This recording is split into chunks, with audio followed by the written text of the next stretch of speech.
Here's another important tip from the Personal Defense Network.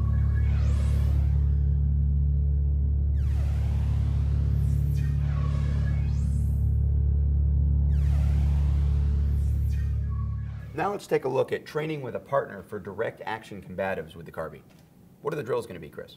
Well, the first drill we're going to look at is you actually getting those two grips, that spear grip and that bayonet grip down so that you can do them at will, on call. Okay. So again, start off with the carbine mounted up in your shoulder and simply rotate thumbs rearward, so that they're both pointing at you. That's your spear grip. The 4 strikes you're going to utilize, Rob, is number 1, the muzzle strike, the butt stroke, muzzle strike again or front sight post, and finally cross face with the carry handle or just the top of the receiver of whatever long gun you're utilizing. Okay? Rob, switch back to your regular grip for me real quick.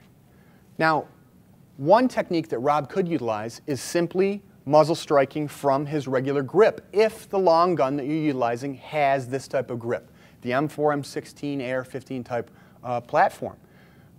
He can do that. He can strike with the muzzle like that. It's effective. It works. However, there's a couple of considerations that I think are important.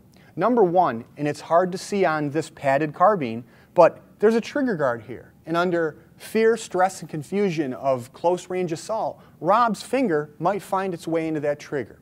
And if his finger's in the trigger when he muzzle strikes in this manner, there is a chance that he could negligently discharge that firearm. The second situation we want to look at is with Rob utilizing the grip like this, his ability to effectively strike with other parts of the carbine, of the long gun, is very limited. Rob, try to do like a butt strike with that. It's awkward. You notice his wrist is bent, he's moving forward more with his elbow, and where's the weakest part of our grip? Right here. So if Rob goes to strike with the buttstock in that awkward fashion and he hits resistance, meets resistance, it might push it right out of his hands. So this is why we feel it's important to switch into that spear grip to affect those 4 main strikes. 2, 3, and 4. Crossface. There you go. Now, Rob, from the shoulder mount, bring it, clamp it underneath your arm. Like I come around the corner, you've clamped it, but now you've decided that I'm a no-shoot and you need to go combative. So now he goes into that bayonet grip and he utilizes the same exact 4 strikes. Muzzle strike, like a bayonet, striking with the buttstock, striking with the tip of the muzzle again, and then cross-facing with that magazine or the base of that receiver of whatever long gun you have. Those are the 4 primary strikes. Once we've drilled those a little bit and you've got it down, now let's go to the next level. So the next level, of course, is going to be to go ahead and add some pressure to it, actually put this at speed. When you do this, even with the padded carbine, the trainer carbine here, you're going to want to have some protection, whether that's a protective suit, again, a helmet, some kind of chest guard, or something like this kick shield or an improvised pad that you've developed yourself. Doesn't really matter. The idea is this is what's going to allow me to actually put some force into these strikes and not present any danger to my training partner. And of course, that's always important. Sure. So with this kick shield, now Rob's going to switch his grips nice and slow, get a good grip on that long gun, and then he's going to affect he's make application with those 4 strikes. Full force, Rob, go for it. Good. Now go into the bayonet grip. So he starts off with it clamped underneath his arm, and he switches his grips, and the 4 strikes.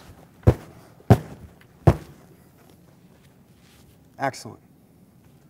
When you're actually going through these strikes, it's actually very palpable. You can tell how much energy you're putting into that shield. You can tell how much energy you're putting into that potential aggressor. And as you saw, the rifle behaves differently when it actually hits something. When I'm doing this through the air, and I'm actually in this position, and I just throw that forward, nothing really happens. But when I hit that shield and actually have force involved, it tests my grip on the gun. When I transition from here, come back and swing down, again, it transitions force back into me. I have to be very aware of what's happening with the barrel. This is still potentially a loaded gun. It's coming back, and I'm feeling that because of the force. When I come back this way, now I realize I'm going to hit resistance here. That might stop. And when I had to actually go to the crossface, I came back here, which was very unlike what happened when I was in the air and had to reset. Here, it's much more natural to be here and come in and force that.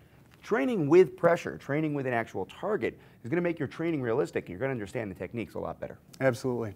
And also, when and if he ever really has to strike in a combative manner with that carbine, he'll have felt resistance. He'll know what it's like, and he won't freeze up. If you found this video helpful, make sure to post a comment at thepersonaldefensenetwork.com.